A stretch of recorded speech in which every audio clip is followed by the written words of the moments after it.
welcome my panelists, and there is one more gentleman who will arrive late on the stage.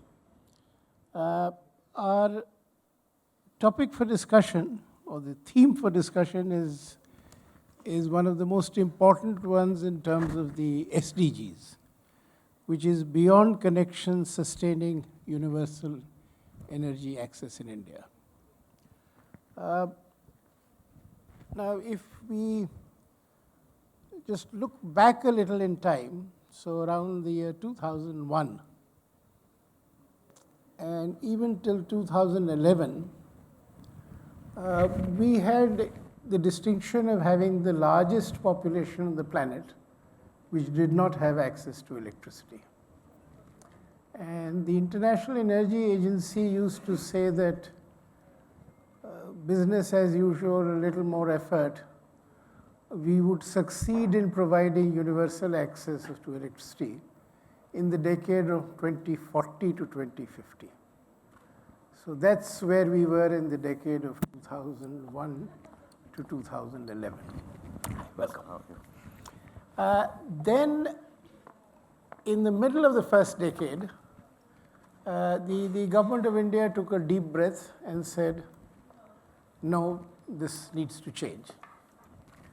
And then we had this national program of taking electricity to all villages and all households. And what India has achieved is quite remarkable, because the Prime Minister was able to claim in his last days of the last term that we had taken electricity to every household in the country. Every village was done, every household was done. Now, if we assume there are 1 or 2% people who don't have homes where they could have a connection or whatever, somewhere over 750 million people have got access to electricity in the course of the last decade.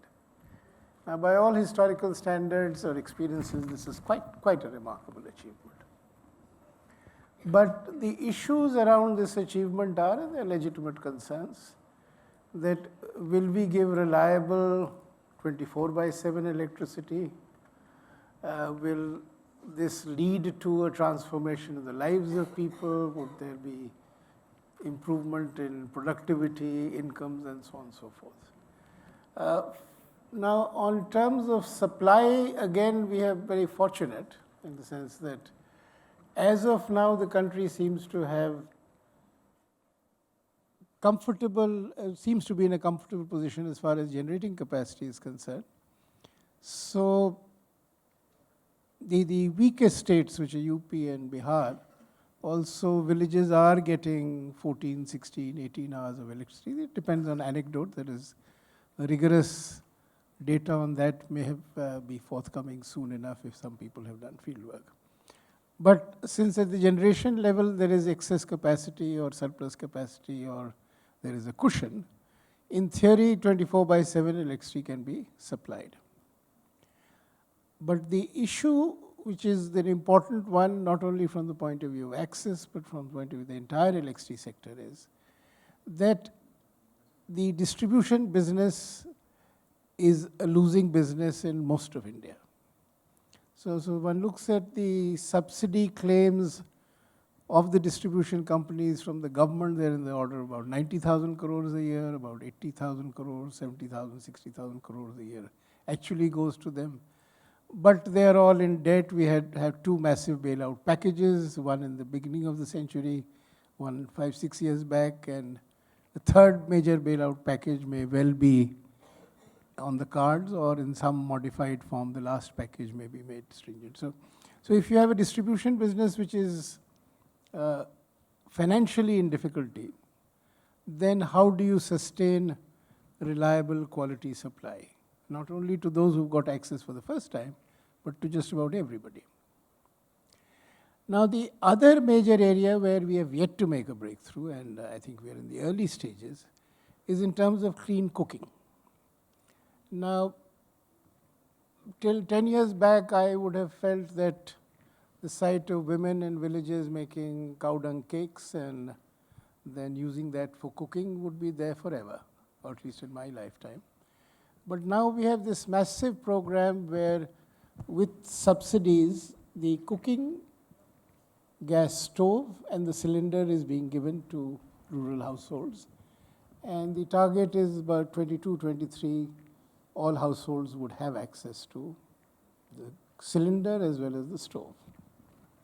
But here anecdotal evidence confirms what most people would have thought in the outset, that BPL households or poorer households would not have the hard cash to pay for the cylinders to do all their cooking on gas. Because roughly you need about 8 or 9 cylinders a year, and the price is one which poor households may find it difficult to afford.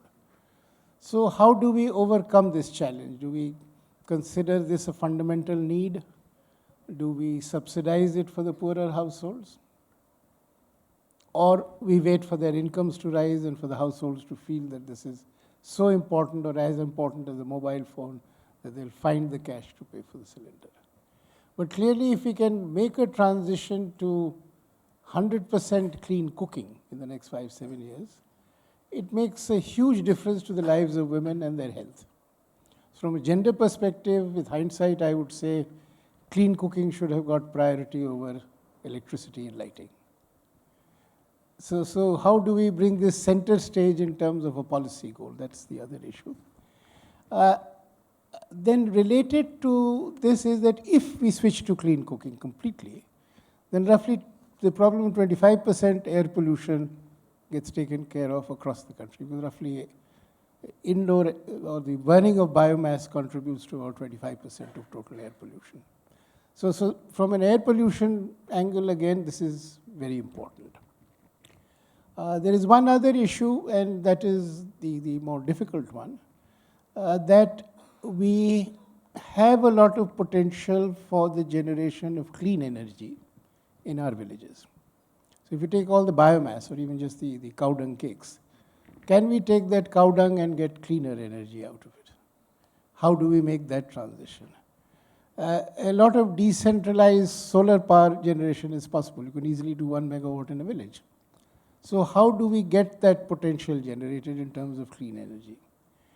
And if we do it, then what would be the business models or the challenges of designing the business model that private investment and therefore increase in farmers' income leads to the generation of renewable energy in a village?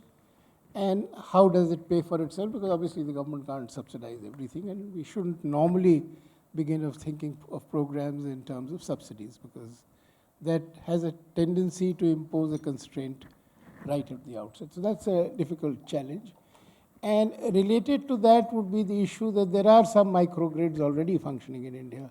How do they now handle the transition to the village having got electrified with the grid system? So that interface issue is an important one, and it is important for those who have put up these systems. And going forward, that would be important enough if we want to tap the full potential of renewable clean energy in our villages.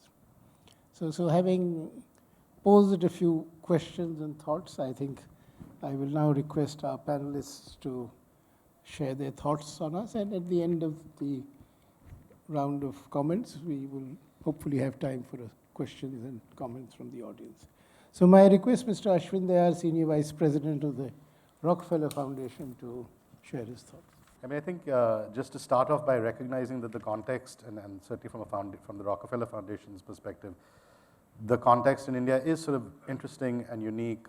Absolutely right to say that there has been a massive extension of the grid over the last decade or so, especially in the last 5 or 6 years. Certainly we've seen a big rise in the numbers, the basic numbers in terms of village and household level connections. And I'll come back to that in a minute.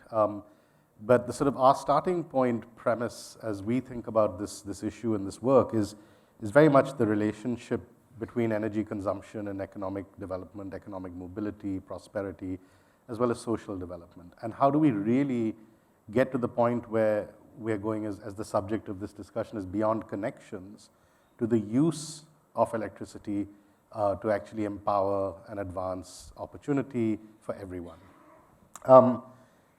And so we talk increasingly about not just access, but this question of consumption.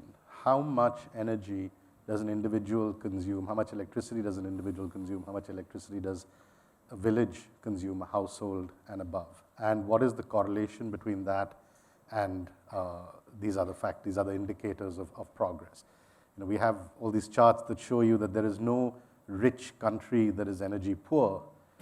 There is also no rich household that is energy poor. So we have this dichotomous situation where in a moment where the world is facing a global climate change crisis, we also do need to actually consume more rather than less energy and electricity in this country. So how do we do that? How do we square that circle?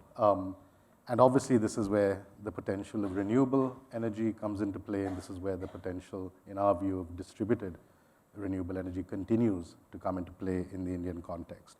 When we think about access and consumption in the Indian context, we have to be thinking about reliability, key. So, you know, when we look at the situation of UP and Bihar, where there may be 14 to 16 hours of power daily, you still have between 40 and 45% of all small enterprises in rural UP and Bihar relying predominantly on non-grid sources for power, because there's a huge premium on reliability. People are willing to accept a certain fluctuation and variability of power in their home because the price advantage is so significant. But when power is an input to something else, to an output, to a productive output, then the calculation is different, and the reliability question becomes the fundamental driver of the decision making. So the reason why you still have tens of millions of diesel gensets operating in rural India is because of this reliability challenge. And I think this is the first frontier where distributed renewable energy and mini grids or large productive use standalone appliances can really continue to play a very powerful role. I do think, though, the convergence of energy access, energy consumption with economic development, entrepreneurship, livelihood promotion, small and medium enterprise promotion is something that we haven't as yet fully unlocked in a way. It's very hard to do. You have these sort of silos and different, even within our own organization, trying to get the agriculture and the energy teams to work together is hard enough. It's equally hard when you get to the planning within government ministries and elsewhere, and I'm sure in DFID you have similar challenges. So that nexus that we've been talking about for a long, long time is really now where the answer lies, is how do you converge investments in economic development, in agriculture, in energy, bring them together in a context, in a place at the same time. And a lot of our work is now really geared towards that. But let me say a word, Ajay, since you raised the question about what is the role of distributed or decentralized energy in a context like India. I'm going to assume in this room that everyone sort of knows roughly what a mini grid is. I actually had a very cool drone photography that I could have showed you, but I was told, let's keep this non-PowerPoint-ish.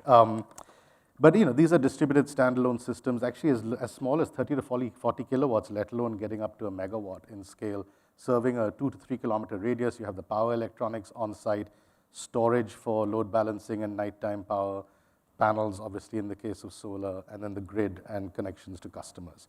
Why do they remain relevant? And why, just as we have been working on this for the last 4 or 5 years with about 200 operating mini grids with our affiliate Smart Power India, we were kind of shocked when about this time last year, or maybe a little bit before that, the Tata Power Group came to us and said, we actually want to launch a major mini grid program venture in India. And the question we asked them was, well, why? When the grid is so is moving forward so dramatically in the country. And they came back to us and said, well, because we really do see this question of reliability and eventually a pathway to smart integrated grids where local generation, distributed generation and storage can be part of a smart grid that is playing a load balancing function, but in the near term is really filling that reliability gap. So 75% of the revenues that they are projecting over the next 6 years is going to come from SMEs and micro enterprises, not actually from the household. So that's their business strategy, that we're going to put 10,000 mini grids into the country, into villages in India, bundle them with other related services to do with water and other types of value-added rural products. And we're going to work with distribution companies to think about how do we create a win-win proposition. Discoms in rural India are losing money for every unit that they sell.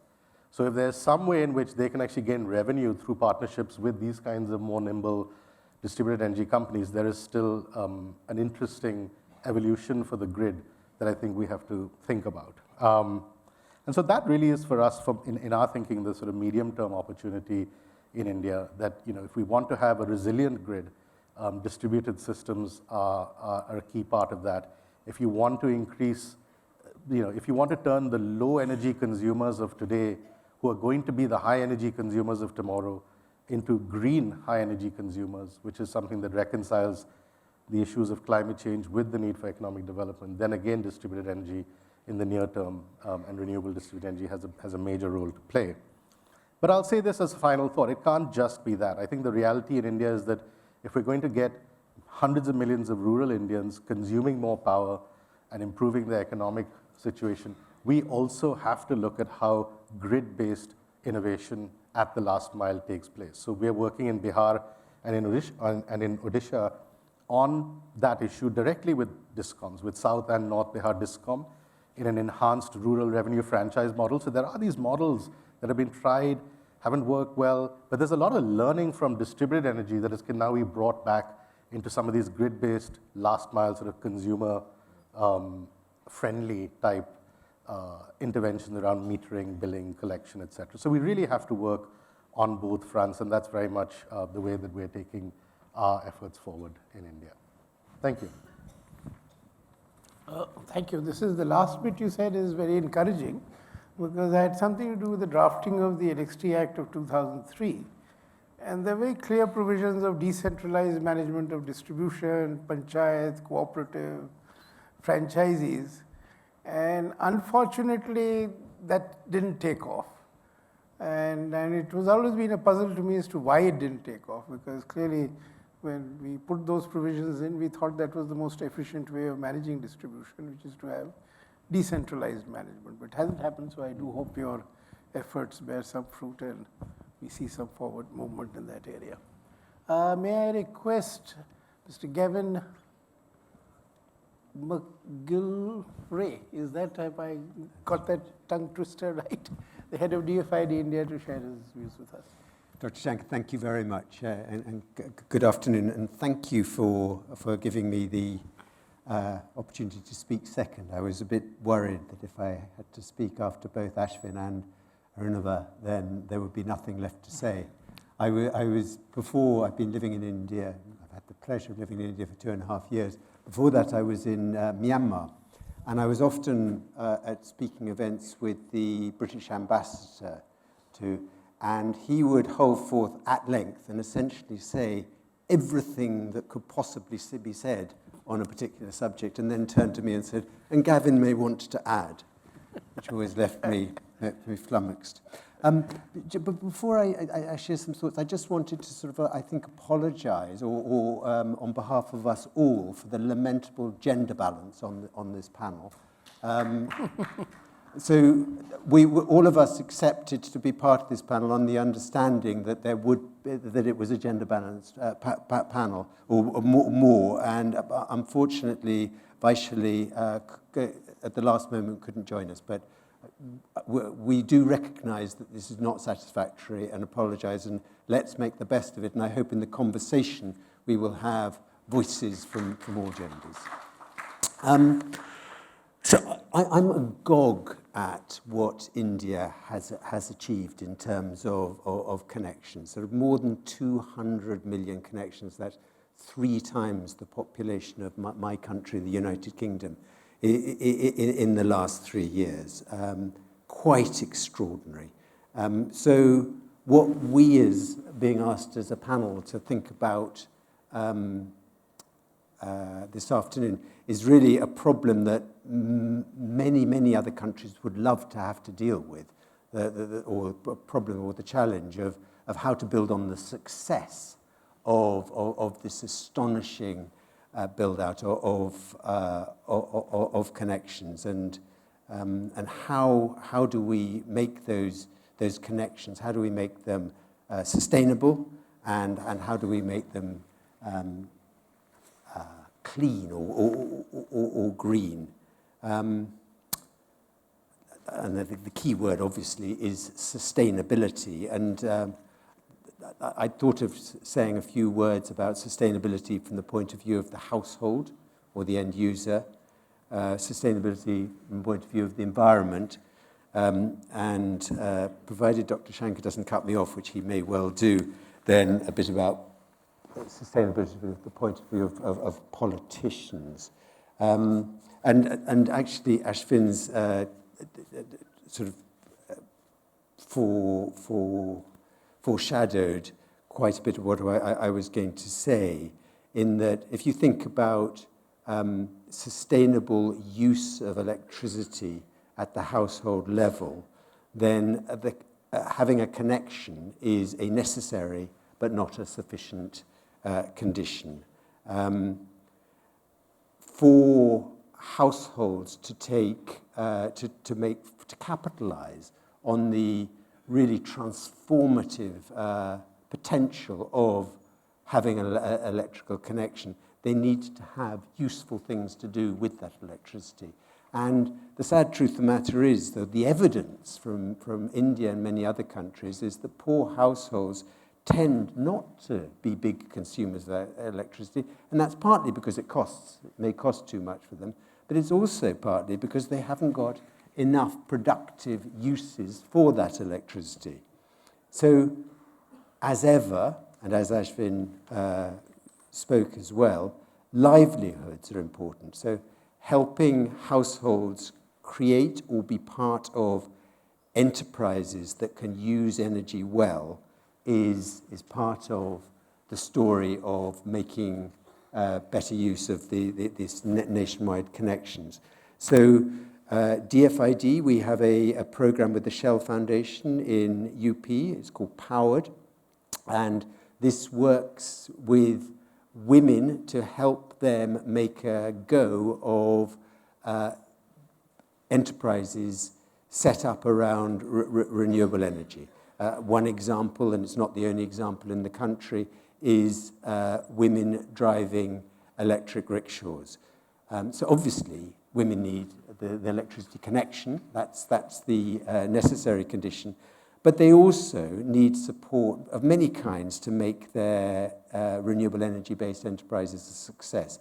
They need business advice. They need to have role models to look up to. They may need peer-to-peer networks, and they need, or on their behalf, they need banks and other sources of funding to sweep aside their bias. So working with the sources of funding on the way they screen approaches is an important part of that. So this is what Ashvin was talking about, the success of enterprises at the household, at the village, at the community level depends on coordinating many different services: finance, business advice, technical advice, links to market. And there are many examples of this being done successfully in India. It's an organization that I very much admire that is doing this is Industry. And it involves a lot of touch, a lot of directly helping households and communities link up with the services they need to make their enterprises a success, to use electricity to full effect. But that is high cost. And I think one of the challenges that we all need to think about and develop new models and experiment new models is how to use technology to make the provision of services and the bringing together of different types of services more cost effective, so we can provide, or those services can be provided to more people. And the phrase that I heard being used quite a lot at the Sydney Microfinance Congress a few weeks ago is touch and tech. And that's what we need to get better at. Dr. Shankar, do you want me to pause there, or shall I? Okay. So all this, making a success of enterprises at the household level or groups, it all becomes a lot easier if electricity is reliable and affordable. And on affordability, the government of India's approach is often to try and reduce energy costs through subsidy. And we all want, the government of India wants, everybody wants efficient and accurate use of that subsidy. So the Ministry of Power has a program in partnership with DFID, which has the imaginative name, the Power Sector Reform Program. And we've been working with the ministry and state governments to develop direct benefit transfer for energy subsidies. So that allows the building of awareness amongst consumers of the amount of subsidy that they've received. It can enable better targeting of that subsidy through give it up campaigns of the same type that's been used for LPG. And it can also nudge households to conserve energy, to use energy better, since they have to pay in full before receiving the subsidy amount back. And I think this area of nudging to change behaviors is a really interesting one. So both India and the UK have put a lot of thought and experimentation into using behavioral insights to improve the effectiveness of public service. So the UK energy regulator, Ofgem,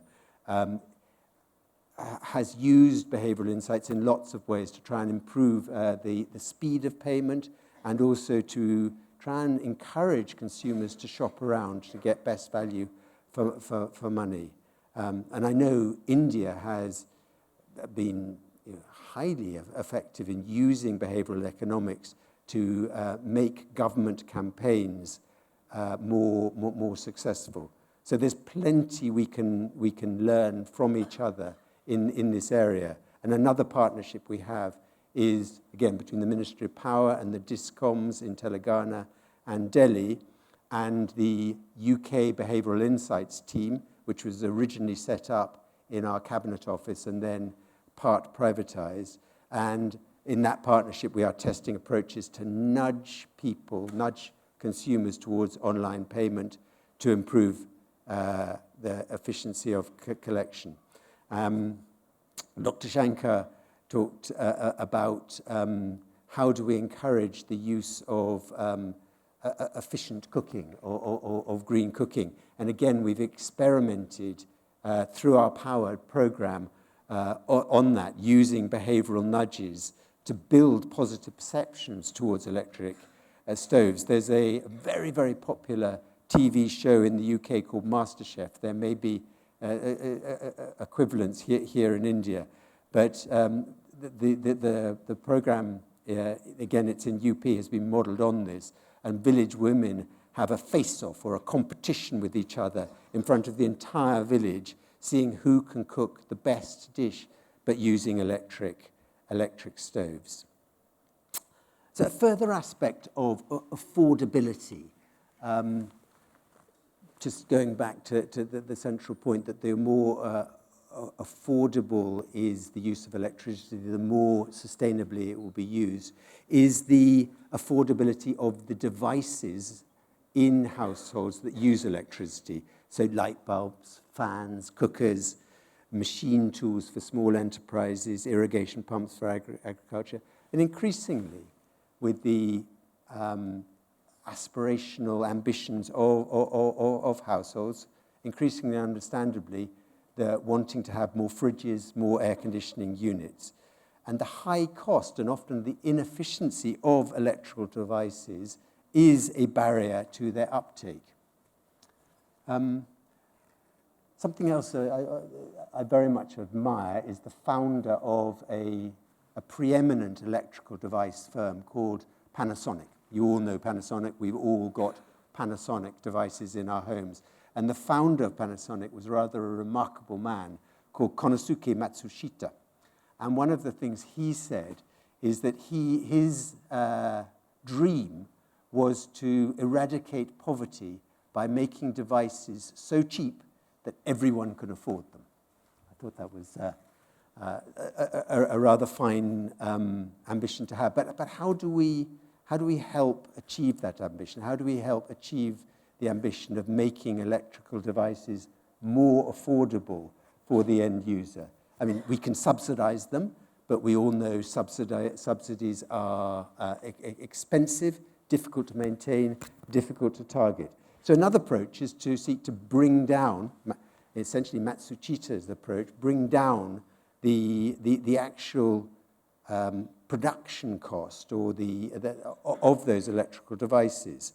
And one approach that's been used very, very successfully in India is attaining economies of scale and introducing greater certainty in the market by guaranteed bulk procurement. And there's the famous and much lauded Ujala affordable LED scheme, an LED for all scheme implemented by ESL, where they guaranteed the bulk procurement of LED bulbs without any subsidy. It was just a guaranteed purchase, and that resulted in 300 million LED bulbs being sold. And I wonder, so this, I haven't got the answer to this. This is a question maybe people in the audience might answer, whether there's scope for similar schemes based on guaranteed procurement, or another way of saying that is advanced market commitment, to spur the development of more efficient and environmentally friendly household air conditioning units. I mean, the number of air conditioning units that are going to be sold in India over the next couple of decades is mind-boggling. If we can make those more efficient, we would do a good thing. But it's no good putting an efficient air conditioner in a building that leaks. So thinking about the spurring through advanced market commitments or procurement of more efficient building designs, more efficient building materials, and then the reliability and the affordability, yet more efficient solar panels for use of household, and more efficient batteries. Huge scope. So if we, I just want to say a bit about political sustainability. So helping households have better standards of living through access to electricity, through cheaper devices. Yeah, that's certainly politically attractive. So we can expect politicians to be keen on that. But it becomes rather less attractive to politicians and the government if though a great deal of those cheap devices have to be imported. In 2017, India imported $4.1 billion of solar cells. So again, I ask myself whether there isn't more we should be doing, we could be doing, to foster the research and development, the innovation that needs to be done to develop India's capacity to develop the technologies that are needed to make renewables a success without surges of inputs. And I think if we can turn our minds to that, then again we will help households and we will get political support for it. Thank you, Dr. Shankar. Thank you. What you said about using electricity for cooking was music to my ears, because I do believe that if as a country we made the transition to electric cooking in our rural households right now, then we would not need to make the second transition from gas to cooking, and we will have fossil fuel free cooking. But the challenge is to get stoves and to get women to feel that they can make food which is as tasty on electricity as it is without electricity, because we've had a long history of efficient cook stoves using biomass, but we haven't had the breakthrough because somehow women felt that the food that they cooked on these efficient stoves was not quite good enough, or it was more tedious or whatever. So with that, let me request Arunabha. Thank you, Mr. Shankar. Let me first start by thanking Terry for inviting me to speak today. Since Gavin went ahead of me, I clearly have very little left to say. But I was actually sitting here and wondering, what is different in 2020 with regards to energy access and compared to even 5 years ago. The good news we know, and we've already heard the numbers, is that we've significantly increased connections to electricity for the households, not just villages, and we've significantly increased connections to clean cooking, at least through the LPG cylinders, compared to what was the case half a decade ago. Which is why this panel is aptly titled Beyond Connections. Let me quote something from an author I like quite a bit. The most important thing in a good marriage is not happiness, but stability. That's Gabriel Marquez in Love in the Time of Cholera. Now, if connection of an electricity wire or an LPG cylinder is the start of that marriage, without the stability of that connection, without the reliability of that connection, that is unlikely to continue as a happy marriage. Now, here's another quip on that title of Love in the Time of Cholera is, where is subsidy in the time of a recession? And this is really what is different between now and 5 years ago. We have to recognize that a lot of the desirable changes that happened in energy access in the last 5 years or so also came on the back of very reasonably favorable macroeconomic conditions. Whether in terms of the import bill for gas, or in terms of the overall state of the economy. Now, when your economy is down, your revenues are low. When your revenues are low, you're obviously going to cut the budget somewhere or the other. It might hit energy access, or it might hit sanitation budgets, or it might hit public health interventions. Something is going to get hit.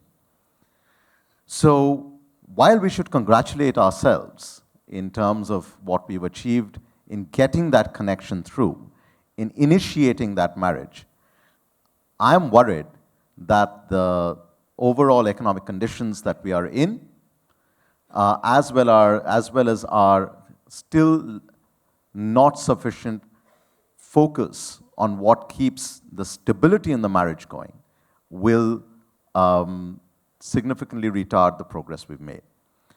So with that outline, I wanted to just focus on 4 themes, some of which has already come up, on cooking, on electricity, on livelihoods, and on the system, energy system as a whole. On cooking. For various reasons, we know that the connections of LPG cylinders are not resulting in repeated use or even consistent use. In fact, at CEW, as some of you know, we conduct the largest survey on multidimensional metrics of energy access. And our latest round of the survey identified that 1/3, and this is data from 2018, so a little dated, but things don't change that rapidly. 1/3 of households, rural households in the most energy deprived states in the country were using LPG as a primary fuel. So it's not even that they were using LPG exclusively, but just even as a primary fuel was only 1/3 of the households that were reporting. So therefore, when we think of clean cooking access, energy access, we have to think about incorporating fuel stacking in our policy. And this is something we've been working with Niti Aayog on. The other aspect that has come up is on gender.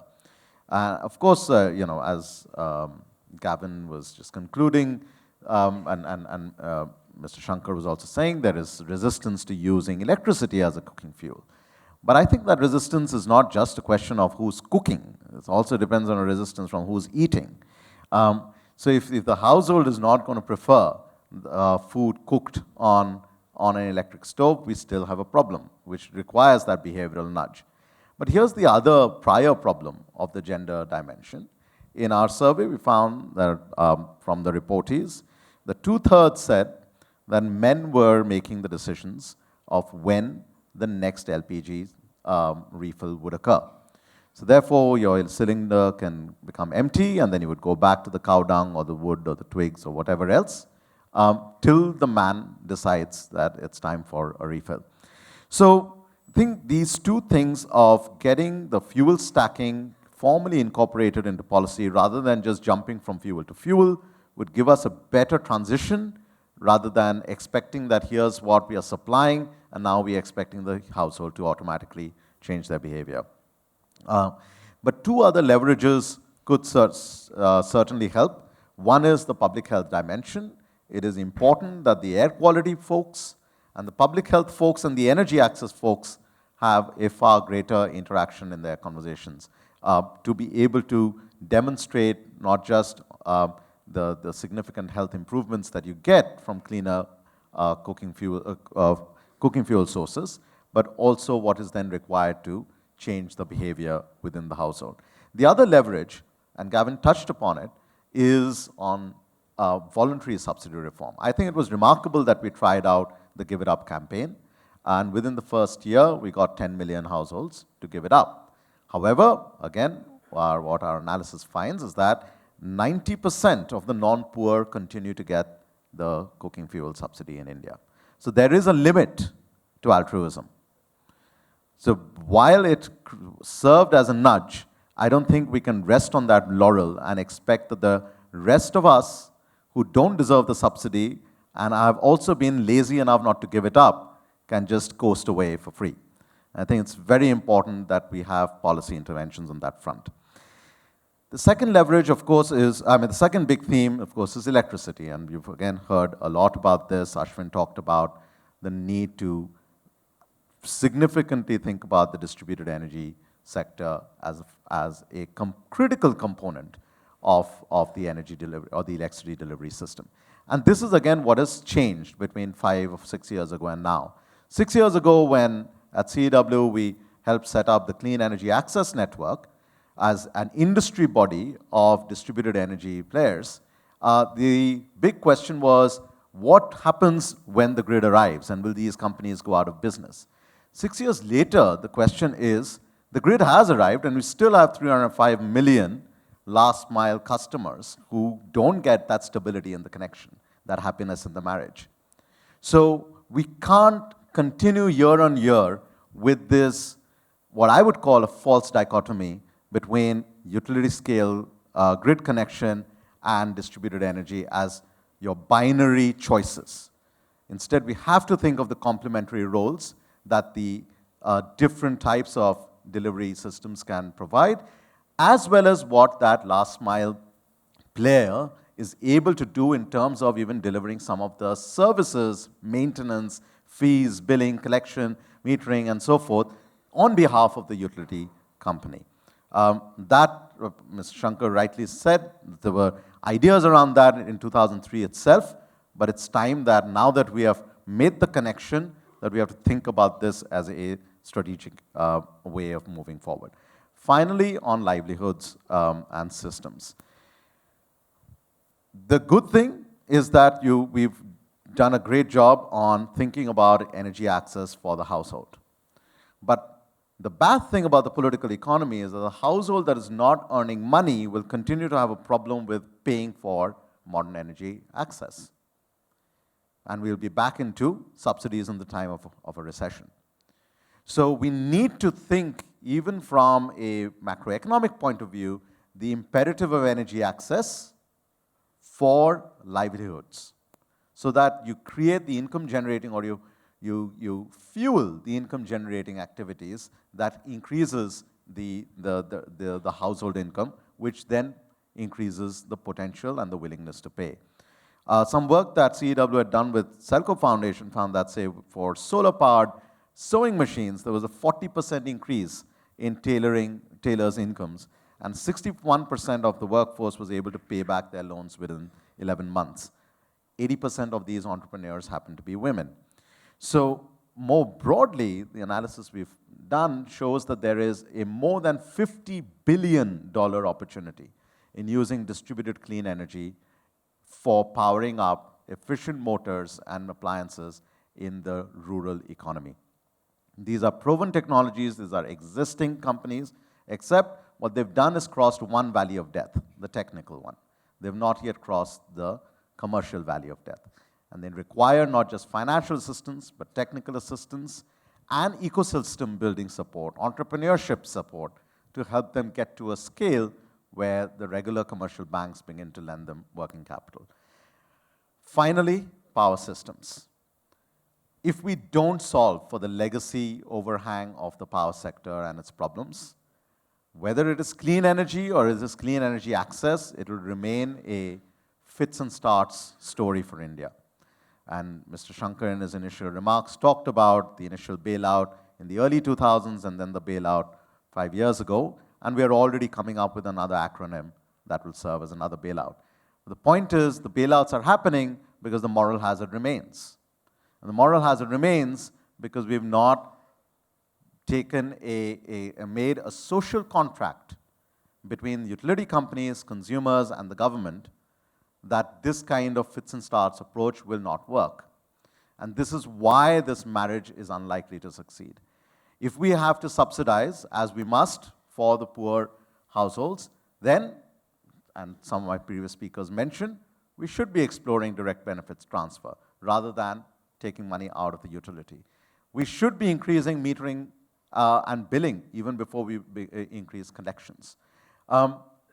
This legacy overhang will hold us back from the range of transformations that we need to get through. So let me just simply conclude by saying that, we've made, with the engagement and the marriage has happened, we made the connection, but to sustain it, the consumer, the parties in this marriage need stability. Only that will give us happiness. The economy right now is in a situation where the subsidy benefits that we could, or the reforms that we were able to initiate are unlikely to continue. So we have an external situation and we have an internal social contract problem. If we don't solve for those, we will not be beyond connections, we'll be back to trying to make any sense of the connections already made. Thank you. Thank you. We have time for questions and comments from the audience, but before that, one radical thought. If the provision of subsidy from the budget for poor households for buying the LPG cylinder is a constraint, then an alternative could be that we create a separate category of renewable energy purchase obligation with the DISCOMs, where the renewable energy has to be generated from cow dung in decentralized electricity generation units. And if the woman of the household gives cow dung and gets a price that is attractive enough that she can afford the gas cylinder, then you could perhaps manage without a subsidy. Now, you had a question, please. And please introduce yourself also. Thank you very much. Very nice discussion. My name is Mahesh Sagar. I'm a past president of the Rotary Club also, and I run Export House with my son.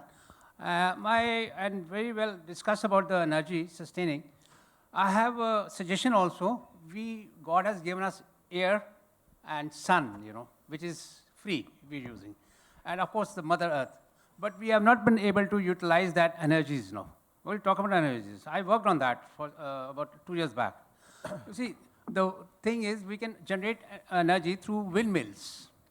In Germany, I was involved with one company where we thought of bringing that products, windmills into India. But somehow that didn't click. But with Rockefeller person from Mr.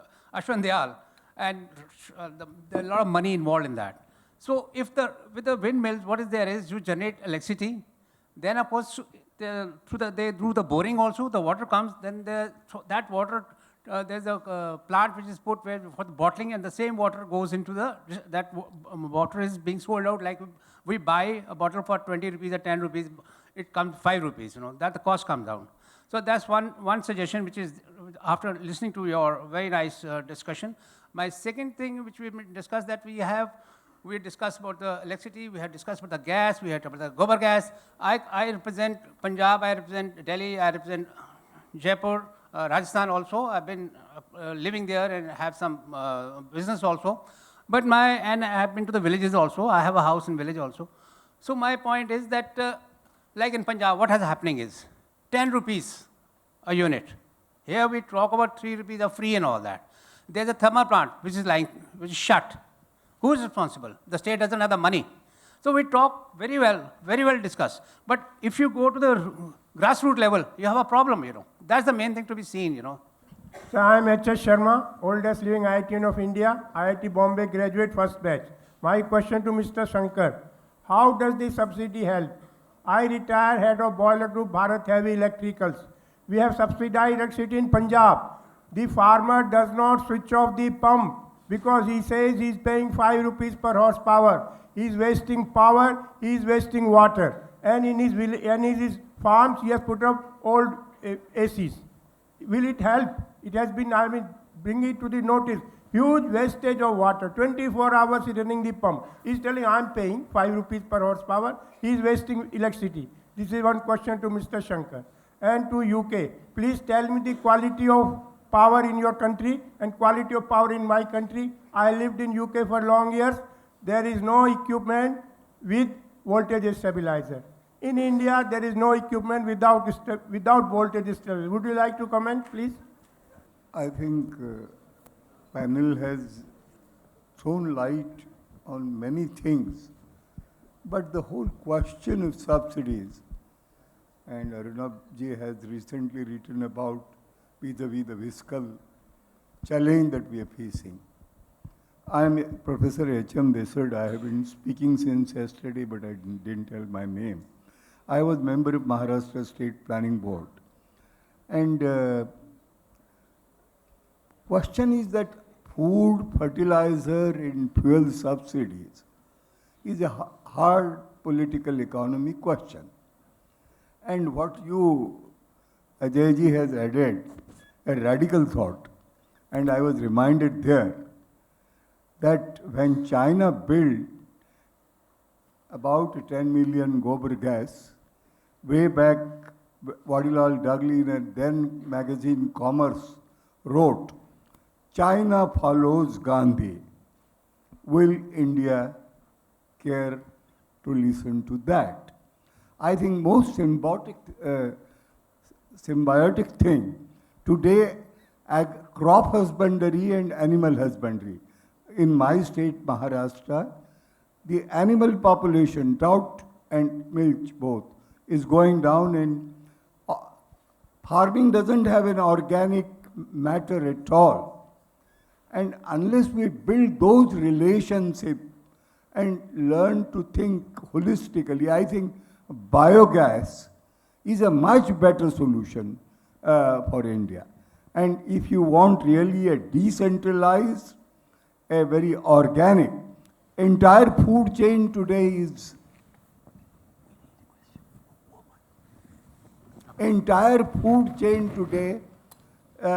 polluted and poisoned. Water is poisoned, and the root cause is the high chemical use. And broader macroeconomic, I'm just 3 sentences to add. Broader macroeconomic question is the root cause of the whole farming crisis in India and the farmer suicide, and you may know, Gavin sir, that 300,000 farmers have committed suicide in this country. Is the root cause because the chemical and industrial farming has ruined soil health, human health, animal health? So if you want to, don't think in compartments. If you are thinking holistically, I think you need to build a symbiotic, holistic relationship of crop and animal husbandry, and energy is the key issue there. And I think this whole subsidy, it's good that there is a response to the scheme and all that, but I think this is not going to go a long way. I think FCI already has become the food corruption of India. I mean, growing rice in Punjab and taking it to Kerala. what kind of stupidity it is. I'm using very mild word. So I think, why can't we think as a whole and act in the part? Each one of you have contributed a wonderful part in your thought. But time has come and say, again I'm using that word, enough is enough. So far no one. Way back in 1965, the farmers in Punjab did say, "Asi dekho bolo ji, will tractor give the gobar?" And that's what I think we have become, it's the bane of narrow compartmentalized thinking and over specialization. We know more and more about less and less, and we are ruining the farming, ecology, water systems and all that. So I think we have to address the larger question. Thank you. My name is Harpal Singh Grewal. I'm an organic farmer since '92. And we have developed, you see, people are putting questions. And we have developed the answers. And it started from the farming till the energy level. And we have made the whole system sustainable. We have about 1 billion tons of biomass in India, taking farm, forest, and cities. I don't care about cities because they never cared about us. I'm talking about farm and forest. We have developed a technology. I can show, anybody wants to see, I have it in my, mobile. That biomass alone, if we just use 500 million tons, in you see, produce a syngas out of, in a pyrolysis process, the whole thing is generated. We get 25% of biochar, which can enrich the soils, which are carbon deficient, and more than 75 uses of it. And for your information, we have taken it to the energy level. We have made most advanced batteries out of it. I'm working with CSIR as their research partner.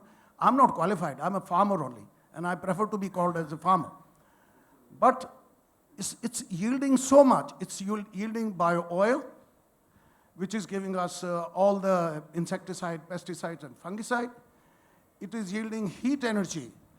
To every 1 kilowatt of electricity generated, we get 4 kilowatts of heat energy, with which we, the thermal energy we use for running the cold storages.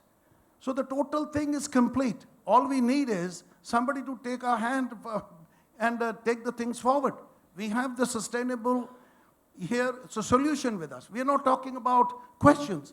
We are giving you the answers. Thank you very much. Thank you. Any other person wanting to make any comments? No. Then, I remember the question. I remember the question, so I'll answer it. Human life left on this planet is only 100 years. After 100 years, human will disappear from this earth. Yeah. Should nature 1 million years to raise CO2 level to 200 ppm. Yeah. Human being, within 100 years, we have raised to 420 ppm. No rain in South Africa last 3 years. Please listen.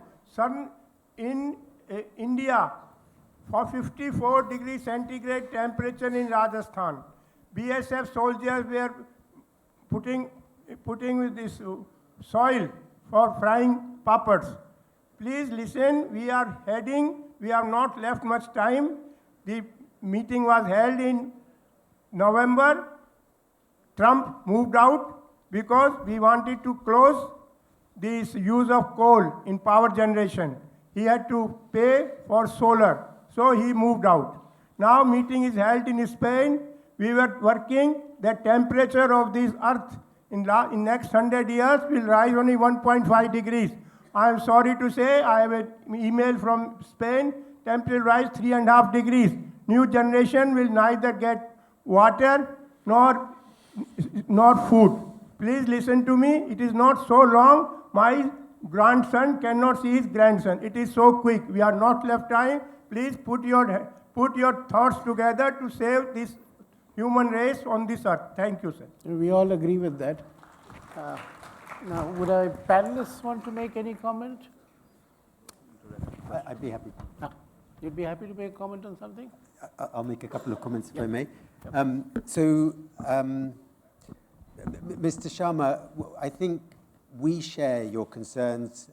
Everybody in the room shares your concerns about the depletion of groundwater and the role of that subsidy has played in that. And one of the things that many of us are working on is solar-powered irrigation pumps, which again increase that danger. And this is a classic tragedy of the commons, where each individual farmer acting rationally adds up to a result that is actually to the detriment of all farmers. And so how does one deal with tragedy of the commons? Normally, it's governments that have to deal with that, but that involves government making unpopular decisions.